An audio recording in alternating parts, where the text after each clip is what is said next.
ہماری خانقاہوں میں، ہماری درسگاہوں میں سب سے پہلے اگر عقیدہ بیان ہوتا ہے تو عقیدہ توحید بیان ہوتا ہے۔ عقیدہ توحید کو بیان کیا جاتا ہے اور بتایا جاتا ہے کہ عقیدہ توحید صرف وجود باری تعالیٰ کا اس بات نہیں ہے، عقیدہ توحید سے صرف یہ مراد نہیں ہے کہ یہ مانا جائے کہ اللہ ہے، بلکہ تعدد الہ کی نفی بھی عقیدہ توحید کے بنیادی تقاضے میں شامل ہے۔ تعدد الہ کی نفی کہ اللہ کے سوا کوئی معبود نہیں ہے، اللہ کے سوا کوئی عبادت کے لائق نہیں ہے، سب اللہ کے محتاج ہیں، اللہ کسی کا محتاج نہیں ہے، اس شان والا صرف اللہ ہے، وہی خالق حقیقی ہے، وہی مالک حقیقی ہے، وہی معبود برحق ہے، وہی خالق حقیقی ہے، وہی قادر مطلق ہے، وہی واحد و یکتا ہے۔ اپنی صفات قاطع میں کسی اعتبار سے بھی وہ کسی اپنی صفت میں اپنے جیسا کوئی نہیں رکھتا، کوئی اس کا شریک نہیں ہے، کوئی اس جیسا نہیں ہے، کوئی اس کی مثل نہیں ہے۔ یہ عقیدہ آج سنیوں کو کوئی اپنی تقریروں سے پیغام بھیجنے کی کوشش نہ کرے، یہ عقیدہ آج سنیوں کو کوئی سکھانے کی کوشش نہ کرے۔ تمہارے لیے یہ عقیدہ نیا ہوگا، ہمیں یہ عقیدہ امام احمد رضا نے سکھایا ہے، ہمیں یہ عقیدہ خواجہ عبدالکریم نے سکھایا ہے، ہمیں یہ عقیدہ حضرت مجدد الفسانی نے سکھایا ہے، ہمیں یہ عقیدہ داتا علی حجویری نے سکھایا ہے۔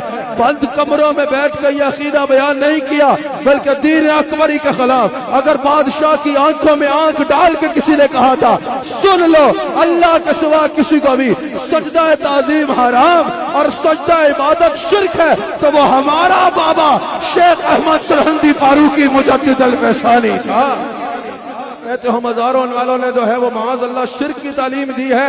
تمہارے بڑے بڑے ادارے سال میں ایک مرتبہ بھرتے ہیں، تمہارے بڑے بڑے ادارے جمعے میں بھی نہیں بھرتے، تمہارے بڑے بڑے ادارے 50 لوگوں کو بھی شاید عقیدہ توحید نہ سکھا سکے ہو۔ ہمارے بڑے داتا علی حجویری تمہارے قریب میں ہی ہیں۔ سال کے کسی دن کا انتخاب کرو اور دن یا رات کے کسی وقت کا انتخاب کرو، داتا علی حجویری کے مزار پہ چلے جاؤ، آج بھی رات 2 بجے بھی جاؤ تو کوئی بیٹھ کے تلاوت کر رہا ہوگا، کوئی بیٹھ کے اللہ کا ذکر کر رہا ہوگا، کوئی بیٹھ کے نفل پڑھ رہا ہوگا، کوئی درود و سلام پڑھ رہا ہوگا، کوئی قرآن کی تلاوت کر رہا ہوگا۔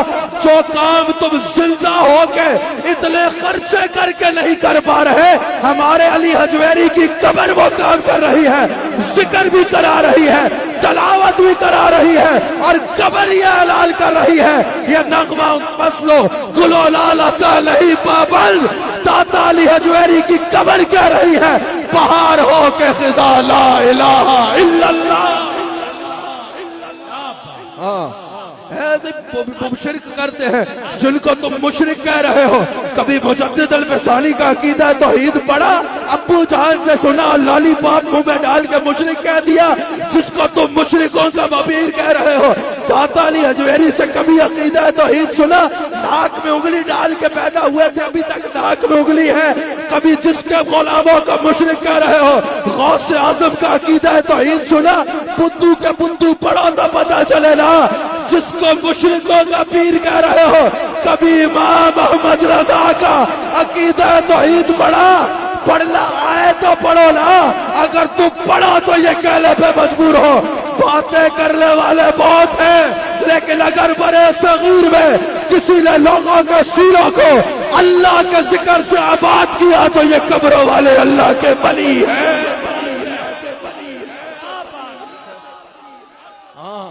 فلاں نے عقیدہ توحید پہ بہت کام کیا، میں نے کہا بہت اچھی بات ہے، ان کا مقدر کہ انہوں نے عقیدہ توحید پہ کام کیا۔ اللہ تعالیٰ عقیدہ توحید پہ ہر کام کرنے والے کا کام جو ہے اگر عقیدہ رسالت میں بھی پکا ہے تو قبول فرماتا ہے۔